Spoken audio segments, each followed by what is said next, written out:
Ok, on est dans le 149e jour du Chafetz Chaim. Rechilut velashon hara. Les deux, quoi. Rechilut velashon hara. Atnaim shalpiem, dibour yachashev ki dibour mutar.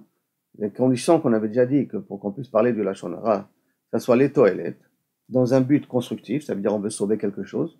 Le lo yugdar ki rechilut, que ce ne soit pas appelé comme esirut asura, interdite. Kimat zehim. Donc, entre le lashon hara et le rechilut, les conditions sont presque les mêmes.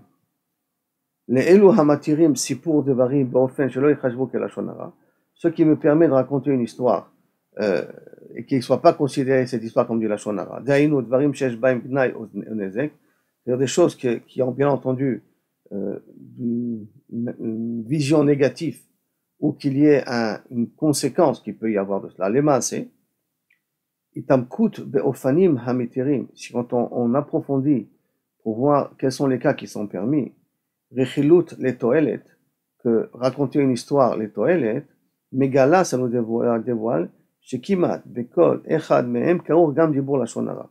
Quand on regarde le colportage d'une histoire, d'un événement, on pourra s'apercevoir que presque dans tous les cas, il y a un tzad de Lashon hara quelque part. Parce que Rechilut et Lashon hara, je parle spécifiquement sur une personne, et Rechilut, je raconte une histoire qui s'est passée.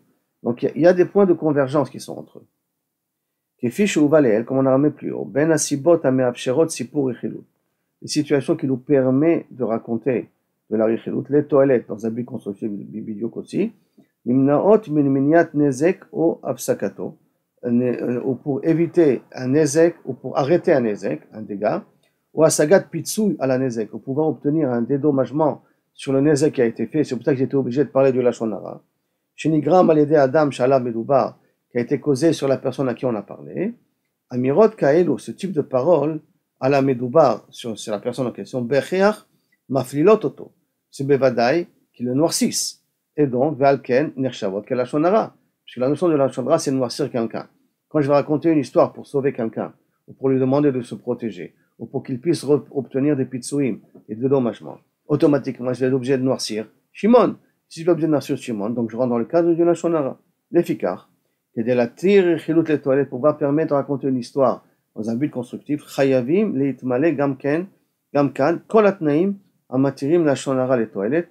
On est obligé de retrouver les mêmes conditions qui nous permet de parler du lashon hara les toilettes pour que ça soit constructif. Il faut que ce soit mamash les mêmes conditions, sinon kaviachol je rentre dans le problème du issour du lashon hara. Leumatzot, en contrepartie, lo kol haofanim ameafsherim lesaper gnut, pas toutes les situations qui me permettent de raconter un défaut de quelqu'un, les toilettes, mat'im les sipur rechilut les toilettes.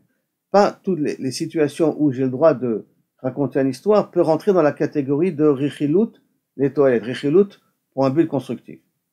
Mutar le parsem et ma'asa baraim shel ploni. On a le droit de raconter les mauvaises actions d'un tel. Im lachatz chevati yochal imana leativ darkab. Si le fait de faire une pression publique, ça lui permettra de faire tchouva. Aval, efshar la asot zot, on n'a pas le droit de le faire. Ima korban adain eno yodea et zehuto shel amazik. Si le korban, donc celui qui subit les problèmes, les dommages, ne sait pas qui c'est qui lui a fait le problème. Donc par exemple, je vais raconter sur quelqu'un qui est mechalel Shabbat. Mais je vais lui raconter ça parce que j'ai besoin de l'aider à résoudre un problème financier qu'il a. Maintenant, le lashon hara que je raconte sur lui qui est mechalel Shabbat, à celui que je vais lui raconter, que tu sais que c'est en fin de compte lui qui t'a fait un problème, venant, on fait un peu de pression, quand je lui raconte le fait qu'il est mechalel Shabbat, il ne sait pas que lui, il souffre à cause de lui. Il ne sait pas que ça vient de lui. Donc, à ce moment-là, je suis en train de parler une histoire dont on ne voit pas tout de suite la toilette à la personne qui a le nezek. הרעה שהוצאת שנאה בין קורבן למזיק עולה על האפשרות שלחץ חברתי יביא לתוצאות מועילות של ממש. Par contre, si הרעה שהוצאת שנאה, le mal qui a réveillé la haine entre le korban et le mazik, entre celui qui a subi et celui qui fait subir, donc celui qui est mazik et l'autre qui reçoit, עולה על האפשרות שלחץ חברתי peut des fois permettre que ça fait une pression sociale, les totsaot moilot mamash, des choses qui pourront amener comment on appelle ça, un intérêt, un gain dans l'affaire.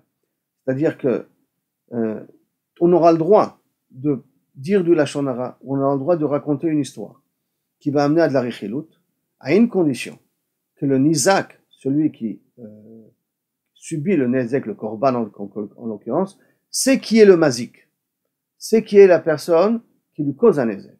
Mais pour créer aussi une pression, et une pression qui vient aussi de la haine qui va se créer naturellement entre le nizak et le mazik.